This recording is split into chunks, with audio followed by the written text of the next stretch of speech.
All right, welcome to the 5 a.m. grind. Horace, what's up, man? Nothing much, man. What's up with you? It's going well. It's going well. New format for 2022. Yep, that's for sure. I guess we're finally doing it the way we should have been doing it this entire pandemic, which is remotely, not in a studio. We're finally And doing it. and provided that we started during a pandemic, we should have been doing this from the beginning. But We should have. I We think should during have. the pandemic, it was one of the only ways where we could get with somebody and do something in Exactly. person because Yeah. everything else went remote. Yeah. Yeah. Speaking of the pandemic, you and I spoke about this last week too. Honestly, man, I've it's been almost 2 years. I've kind of had it with this. Yeah, when I think about it, Yeah. 2 years. Sometimes I don't believe it, but then I'm like, well, everybody's just kind of in their house for 2 years. You know what? It was. I feel like it's just that within the West, um, we feel it more so than in the East, Mm-hmm. just because of our mindsets. And so it's just because like the mantra here and us, we're out of Canada. So for those Yeah. of your first time listeners, we're both out of Toronto, Canada. So our mindset, the mindset is just you could do whatever you put your mind to. And sometimes it doesn't matter. There's roadblocks you can't get around, right? So um that's something where the East, I think, like everybody's kind of used to, as much as you can move things your way, you're most of the time moved into other things. Yeah. Yeah. No, 100%. 100%. I wanted to talk about the new variant. So Omicron or Yeah. Omnicron, however the hell you say it. The topic for this podcast was going to be Omnicron. Do you think there will be more lockdowns? I wanted to cover 4 questions. Okay. Mm-hmm. Number one, your thoughts on this new variant now that it's been what, 2 weeks since it's been around or something like that. Number two, should governments lock down? And do you think people will comply this time around? Number three, should the government pump more COVID stimulus? And number four, how does COVID end? All right. So number one, thoughts on the new variant. You can go first. I can go first. Whatever you think.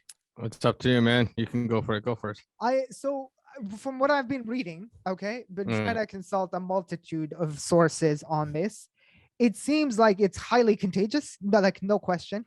I've had now, I think, yeah, someone I know in New York has it. One of my cousins here thinks he has it. My brother was telling me as well, he was on a call with some bankers in the US, and these are like New York finance folks. They're working from home, but some of them have it as well, but they sound fine.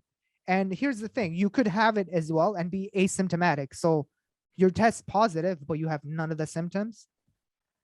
It definitely seems like it's very contagious, but less deadly and less severe than Delta is what I'm seeing right now. But I mean, the case counts are definitely going in the wrong direction, especially here in Yeah. Ontario. The UK, I'm sure you've seen the news, like they've locked down, I believe, because they're hitting like crazy numbers of cases, Yeah. hundreds of thousands per day. I Um, mean, Canada hit 2 million cases for the first time. They crossed 2 million for the first time since COVID started. And this is like right, last week right. Yeah, or a yeah, few days ago. Yeah. that's correct. We're a country of what, population of 36 million, so Yeah. that's quite a bit. It's almost what Yeah. is it, 7% or something? Yeah. Something like Yeah. that. That's a lot of people. That's a lot of people. I do think though, and I'm curious to hear your thoughts on this. I think everybody's gonna get this. I'm gonna get it. You're gonna get it. No? What do you think? I mean, it's by everyone. If you mean like it's gonna become like the common flu, yeah, definitely. Yeah. But even the common flu, not everybody gets. But I don't yeah, like majority of people are gonna get it. Yeah, it's gonna go because yeah, with this one, same thing. I had a lot of family members, or people that I knew that have Mm, gotten it, and I didn't really hear many people before that I knew. yeah. There's always like distant, like relative of a relative that may have gotten it, but now it's kind of like closer. So, Yeah. but at the same time, from what I'm hearing, they say it's not like it's just like a flu. Like they feel bad. It sounds like it's like Mm, pleasant, but yeah. it's like you're down a day or two or whatever, right? And then that's it. It's not. Thankfully, it's not like COVID-19, like the original strain or whatever you call it, where it's like people are like they feel like their lungs are like swollen or whatever. There's like they're filling up with water or whatever the crazy stuff that the videos that are going around. I don't know the merit of those videos, but Mm, it was nowhere close to that. yeah. Yeah. Agreed. Agreed. Um, yeah, it's kind of nuts. Kind of nuts. Do you think this will be the last of the variants we see? No. Yeah.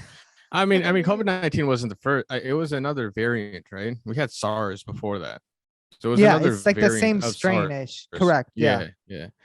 So it's just like I don't know what the science behind it is, whether it's created in a lab, whether it's like even if it was created in a lab, it's just a variant of something that already existed, whether it's coming from some farm animals in like or some kind of wet farm or whatever it is in China or whatever the heck, wherever it's coming from. Yeah. um it's not the first of its kind. There was other variants, and then you just see as it like this one was just spread really quickly. SARS was, I think, contained, I think, very quickly, and so I guess, and it wasn't as contagious as the original strain of COVID-19. Mm, But with this, it's like it was a little bit more contagious. The first one, Omicron, is like way more, but because it wasn't as so contagious that you could kind of nip it with a quick lockdown. I think variants were prone to come up because as it jumps from one person to the other, it's going to change and mutate a little bit. And you're going to keep yeah. seeing that. I think with Omicron, like there's just, it's so much more contagious, right? That's why Mm, it is so much more popular. And also, as more people get it, you're going to get more variants of the Omicron jumping off of the Omicron variant yeah. because there's Yeah. just more people going. It's jumping through so many people, and it's going to be mutating a little bit here and there. So You're right. It's inevitable. I think we're gonna get another variant. It's kind of nuts. It's kind of nuts. And I don't know, will there be like a fourth booster shot or something for that one? I don't know. I think it's going to be the same thing over. Like the booster shots are going to mandate most likely annually. It's going to be like a flu shot because the Yeah. booster shot is just the same. Like I think serum or magic serum or whatever it is in there that Hmm. they're putting into you again to boost it. And they said that it reduces 25% in effectiveness in the first 24 hours. That's what I was reading. I'm not sure the science behind that again. Thing with this stuff is you don't know how to grade the science or the research behind it because for 70 years, you're not even told what's in the shot itself. Yeah. And what the trials and all of that were bringing up, nor can you sue anybody or whatever. So, Yeah. No, it's true. The other thing about this whole thing is we were told by governments, the media, etc., that hey guys, get the vaccine, you'll be protected from COVID. And now the funny thing is the people that are getting this new strain are mostly vaccinated, yeah. which is crazy because we were told get the vaccine, you won't get COVID. Understood. Obviously, this, variants, blah, blah, blah, Mm. they evolve. But it's kind of nuts in terms of just, and this is a nice segue into our next question. Like, what do governments do? Do we lock down again? Do you think people will listen this time around?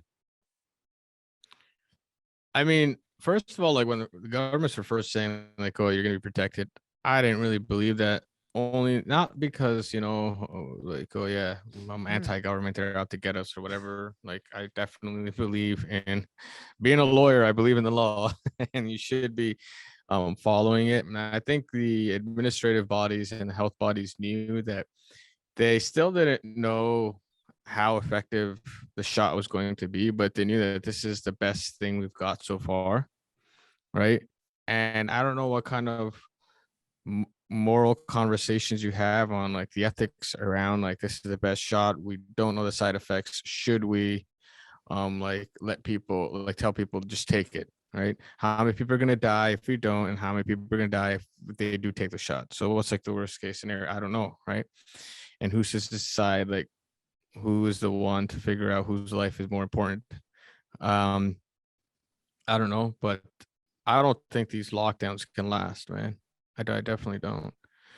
Like all the governments around the world are in so much debt. People are in so much debt. If you look at Canadian like mortgages, it's like skyrocketed the amount. Interest rates have like gone down. So in an effort to allow you to borrow more, and it was you who sent out, and I'll pass this over to you. You're the one who sent out CMHC's new announcement, right? The Sent it to me the other day. 95% LTV. Yeah, 50-year amortization, dude, seriously, like on I think it was condos only, right? So that when I saw that, I was like, first of all, the market is going to slow down, and this is the issue that people are kind of facing. Okay, in a traditional in a mature market, you have a certain amount of people buying houses, certain amount of refinances, depending on what stage they are in life, right? What their needs are, how those needs change, how the overall economy is doing, jobs, all that stuff, right? So they're doing that, and you can bet on like X percentage of this population to go get a different house and a different mortgage, right? When COVID hit, you've got just a rush of people taking in a record amount of debt. Not only are these people in more debt, there's less affordability, but more than that, it's going to affect the economy in terms of jobs so much, because in the years to come, it's all going to dry up.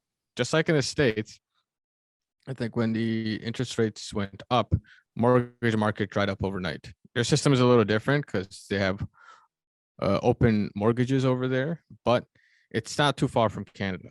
So Yeah. mortgage market dried up overnight. And once that dries up, you have so many people that don't have jobs, and it just creates more issues. So I think this here is not just an affordability. It's not an affordability play. It's definitely not an affordability play, because you put it to 50-year amortization, people are going to push your affordability and try to like get it out as much as they can. What they need is an open and fair market, right? Allow to maybe decentralized how cities are planned a little bit. But that's its own. I'm not saying that we are overly centralized or whatever. Yeah. But just allow more builders, more smaller builders to go out and be able to build more homes and make it more affordable for zoning and all of that. Those laws need to change. You need to have more antitrust laws in Canada. Our antitrust laws are so freaking weak and pathetic. I mean, real estate is the last thing. There's so many other areas that I'm looking at, like, where the heck is our antitrust legislation? But that's like a completely different story. The reason I would say like this 50-year amortization happens is because now people can try to get into a house, right? More people are in the market for a house. Price is going to stay the same, but the payment could be a little bit lower or whatever it is, because you're pushing it. Maybe it'll go up a little bit, right? Because the 50-year amortization, I don't know what that does to the payment. Does it go from 1,500 to like 1,000 a month? Like where does it go? And what's the affordability? If hypothetically speaking, it pushes from 1,500 a month to down to 1,000, and the real affordability of a Canadian is around 1,200, then it's gonna push the prices up, right? And then if it pushes the prices up, it's not helping anyone. But who it is helping is that entire economy. So realtors are keep pushing, developers keep pushing, mortgage brokers, real estate lawyers, everybody's in the game, I think we should do an update on real estate actually as we go into 2022. I was reading an article just to stay on this thread in the Globe and Mail, and it seems like there is a record amount of Canadians selling real estate as like a side gig, so as a secondary income type of thing, people getting the real estate license, etc. And this is across the country. So you pick the East Coast, Nova Scotia, Ontario, we know Vancouver, everybody's doing this. Absolutely nuts. Absolutely crazy. Everybody's becoming some sort of a real estate agent on the side. It's nuts. I think there was already, I don't know if the number off the top of my head, maybe 70, 80,000 realtors in Ontario already. Yeah. And out of that, half of them, 25% of them, no transactions a year. And then below 50th percentile, you have one or less than one or zero transactions a year. So Yeah. half these guys have no volume. They're exactly what you're saying. Sitting on a license, maybe I get a deal here or there. Somebody needs to buy or sell a house. I have my thing.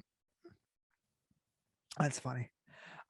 Sticking with the COVID theme, excuse me, do you think governments will lock down this time around though, the economy, like the way the UK has, or some sort of a lockdown in Ontario? I don't think so, man. I think we were so strict. Are we really locking down? We're not. Yeah. We're scaring people, but I think Yeah. everybody's just in too much debt. Too much debt. And I don't think they can afford to do this again to small businesses. Yeah. It's absolutely Yeah. nuts. Like the Yeah. biggest thing that came out of this pandemic is you're telling all of these businesses, effectively telling them, hey guys, imagine somebody did this to you and said, Horace, you know what? Your law firm, you got to shut it down. Shut it down. Yeah. Shut it Yeah. down for 6 months. You can open it. And then you know what? We'll tell you to shut it down again, whatever the hell we Yeah. want. Yeah. That, Yep. like, would you be okay with that? I'm sure you'd be Yeah. furious. Yeah. I'll be stressed, man. There'd be, yeah. I You'd would be- not be you'd be able to. livid. I'd try I'd to be- figure out a way. I got to feed my Yeah. family type of situation, I'd, right? I'd be angry. Like, to be honest, I'd be really, really angry and frustrated. Yeah. It'd be nuts. It'd be Yeah, but absolutely insane. even with these restaurants, though, it's like it's not even like law firm. Okay, I can turn off the lights and turn them back on when I want to come back in, right? Yeah. I can downsize and still operate out of my basement or something like that. I Correct. could Correct. I'll do whatever it takes, right? Mhm, Get mhm. everybody to work from home. Whatever it is, I can Yeah. find a way. With businesses like restaurants, you need a physical location. Yeah. Gyms, you need a physical location, right? Especially with restaurants, you're like, all right, we're opening up. They're gonna buy all this food to like make and sell, right? Because they're cooking, and then a week later, like we're closing. You're selling all that. I don't know which restaurant in Toronto. I think they bought like because of the closures, they had so many cancellations. I think they had like 200 or 300 extra chickens, right? Yeah. Now that's a decent amount of money, right? I That's mean, a like, lot. yeah. So it's a lot of food. It's a lot of profit that now they're just kind of tossing out again, which is, I mean, so that's the restaurant perspective. The government perspective. Okay, what are they supposed to do? That's the other question. What do you want the government to do? Yeah. I think, to be honest with you, I do feel for a lot of the leaders in power, simply because it's such a hard thing to balance, such a delicate balance. Yeah. You don't lock down, people die. You lock down, you're killing businesses, you're killing people Mm. there. There is no right like move to make here. Somebody's gonna Yeah. be like hurting. Yeah. It's a bit of a trade-off. I think what we're doing now, though, in Ontario is we're doing these restrictions. Maybe this is like a nice middle of the road type of solution where you try to control the crowds in restaurants and gyms. And to be honest with you, and tell me if you agree or not with this, I don't think it's the restaurants and gyms spreading this, man. I think it's people meeting up like in the homes, getting together for parties, whatever it is. I think that's what's causing the spread, not the restaurants and the gyms. Yeah, I don't know. I think there was like even like last time, I felt like last year when there was like strict lockdowns, even in my neighborhood, apparently somebody rented something on Airbnb and threw a huge party. And the police caught them. People were fined and stuff. And there was like 100, 200 people at the party. I'm like, what the heck are you guys doing, man? It's like, Yeah.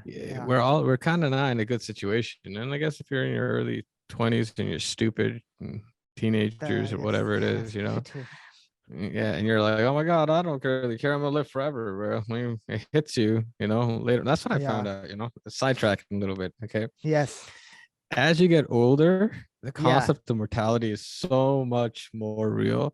When It you're in is. like undergrad and stuff, high school, you don't have the concept of dying. Seems Like too people far say, away. It seems too far away. you're just you're like, what the heck? Now you're kind of like, it's like life is fragile, man. You don't know. It's not even just age. It's like you experience life enough to understand that nonsense can happen to anyone. It's not Yeah. that anybody's exempt. Nobody has a get out of jail free card.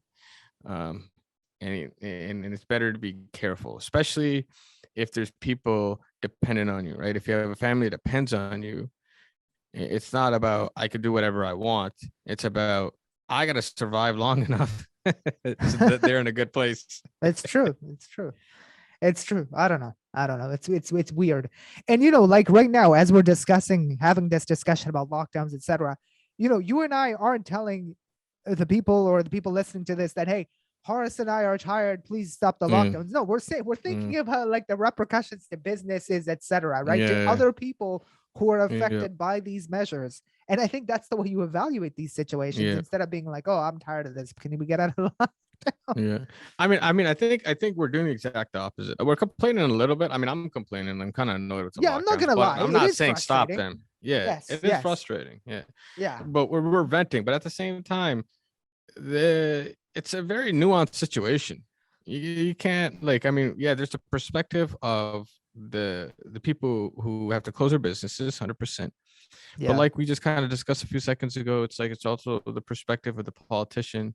It's the perspective of when you are made responsible for a society, and by that I mean like politicians, how do you go about making decisions that is the best for everyone, right? Again, like how many people are going to die if the variant, like we just do whatever we want and the variant spreads, right?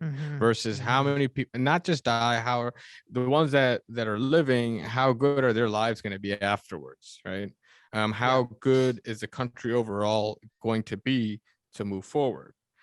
And then if you don't lock down, and if you do lock down, then well, how's that going to affect businesses? Can we kind of hedge that? Like what's more in our control? And I feel like ultimately what's a little bit more in our control is locking it down and trying to attempting to subsidize whoever's been shut down. But that's a beast in itself, because it's like we've seen so much fraud with the bailout money or whatever it Yeah. is, the payments Yeah. that are going out. And there's just, it's sometimes it's not easy. It's not easy to, again, it's not the government's fault. It's like how do you administer a program where you're shutting down a country of 36 million people, right? In cities across the country with living standards that are completely different. It doesn't cost the same to live in Toronto versus Sudbury versus Thunder Yeah. Bay versus anywhere else, right? Yeah. Hamilton, Yeah. whatever it is, right? So how do you figure out the right number to assist that will help everybody at some level? How do you verify? So all of that stuff, it's not easy to execute. So far I think Definitely isn't. it's like I think everybody should be kind of grateful too at the same time. You can complain because the complaining helps the government operate better, but also be in a grateful situation where you're grateful enough that you have the government has a means to help you out or help anyone out to whatever extent, and that your politicians are sincere enough to want to do it. Yeah. No, 100%. Do you think, well, this was going to be question number 3, but do you think the government at this point should pump more COVID stimulus, or are we good? I'll go Man, first that's if you such a want on this. loaded question. Yeah, go Yeah, for it. Go for I it. think we've pumped enough money. There's been enough. No. Yeah. If we do have stricter lockdowns, at least in Canada, maybe some selective help to like restaurants and stuff like that is warranted. But I wouldn't cut stimmy checks for everybody now, or do like massive quantitative easing and all that stuff. Dude, like inflation's already running hot. We have a supply chain problem. We don't need money to exacerbate all of these issues. And look, like, I don't know, we have a lockdown. We might have a lockdown now. We might not. I don't know. We might have another variant soon or not. I don't know. We got to figure out how to live with this thing and stop pressing the emergency button all the time. Right? We got to maybe think about more longer term type of solutions, more than like band-aid type, oh my God, like let's just throw the kitchen sink at this and solve it. I think that was appropriate maybe in March 2020 because we didn't know what this was. We don't know how to understand and how to react to it. But now we have some history. We understand we're going to have to learn to live with this thing. Maybe crisis era or emergency type of stimulus isn't really warranted anymore. Some sort of a different solution should be thought of, I would think. Well, I mean, there's the stimmy checks. I think the first 7 months in Canada, in Canada, was like just a free for all. I would say Correct. anybody who applied got You in. said, Right? like, I think the Auditor Yeah. General did an audit of this. There was so much fraud of this. Yeah. But I mean, it was bound to happen. Like, it was going so Yeah. fast and people were like so Yeah. afraid. I mean, when you could call in, right, and be like, yo, I need a check, and you get the check. There was kids getting them, like 15, 17 years old, they're getting, right? But that was the first 7 months. I feel like after that, that second program that went, just I think first program was CERB or something like that, Yeah. Canadian Emergency Relief, whatever. I don't know what it was. But after that, they got much more stricter. They got much, much more stricter. So there was a lot of jumping through hoops to get it. I think that when you're making, as bad as it sounds, you're jumping through more hoops. I think it may disincentivize the people who don't really need it, right? Because there's just you're giving more information up. It's easier to get caught, right? But whereas before you had to give zero information up, you're not really giving any information up other than saying, "I promise I need it," and that's it. Yeah. So I think they've gotten a little bit more stricter, but again, like my thing is not about the need, right?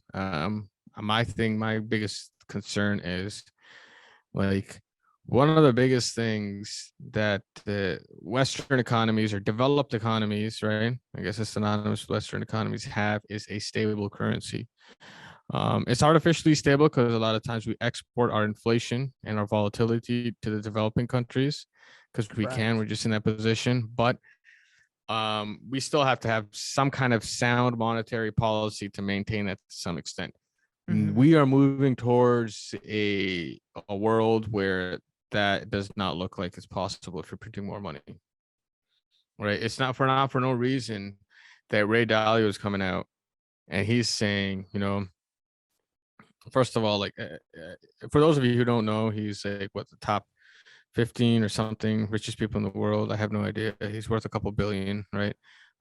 He's the founder of Bridgewater Associates, and he says there's a 30% chance that there's going to be a civil war in the United States in the next 10 years.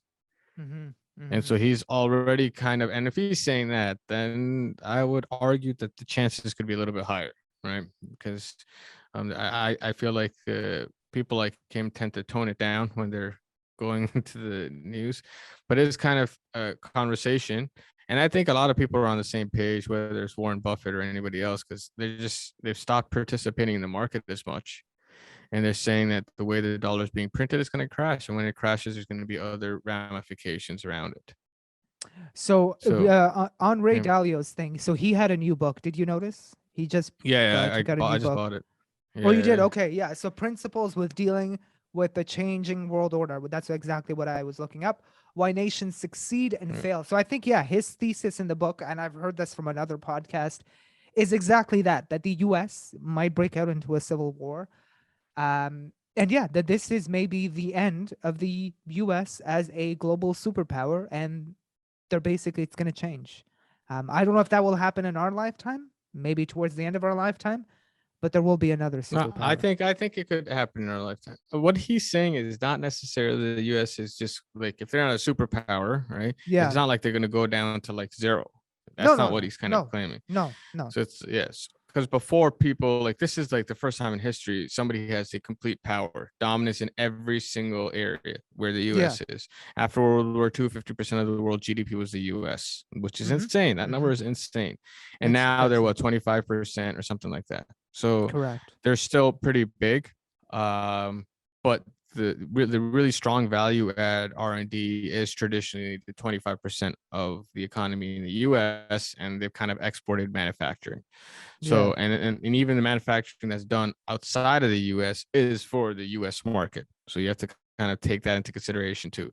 So whether even though 25% of it can be quantified in the U.S., I would argue the same amount, 50% of the world GDP is consumed by Americans. So what he's arguing is, and I think he got into a lot of like heat for this, where it's like, yo, you're pro-China, this and that, because there's a lot of anti-China sentiment coming up. But he's saying, listen, like, it's like the way Americans, the Americans are printing money. It's always happened before. This has happened time and time and time again. More empires have fell because of debt. You're monetizing your debt, right? You're creating things out of nowhere, and you could have pushed it along to some extent, right? Yeah. But you can't. But here's the other thing, okay? Recently, and this is, I know we're kind of sidetracking, but not really. Recently, there's a conversation because I don't know how much people are reading, but there is a little like tension in Ukraine again, right? There is. Yeah. Correct. So the Ukrainian government, whether it's been influenced by the states or not, for one reason or another, wants NATO, it to be a NATO member and get it armed with NATO or whatever. And for Russia, that's not something that's possible because I think Gorbachev, and I don't know if I'm pronouncing his name Putin. properly, but yeah, no, Gorbachev, when Oh, USSR way was back when. split, Yeah, yeah, yeah. he made the deal with Clinton, I think it was, Yeah. and it was basically, we're not going to take a step into that block that is with Russia for NATO. But as soon as Russia conceded, the US started kind of moving in, and this is kind of where Putin's like, no, I don't want this happening. And there's like a military buildup, and they're gonna try to take over. Who's right, who's wrong? It's up to debate, right? I'm not going to be like, oh my God, anti-Russia, right? Because they have a reason. Ukraine used to be the manufacturing hub of the USSR.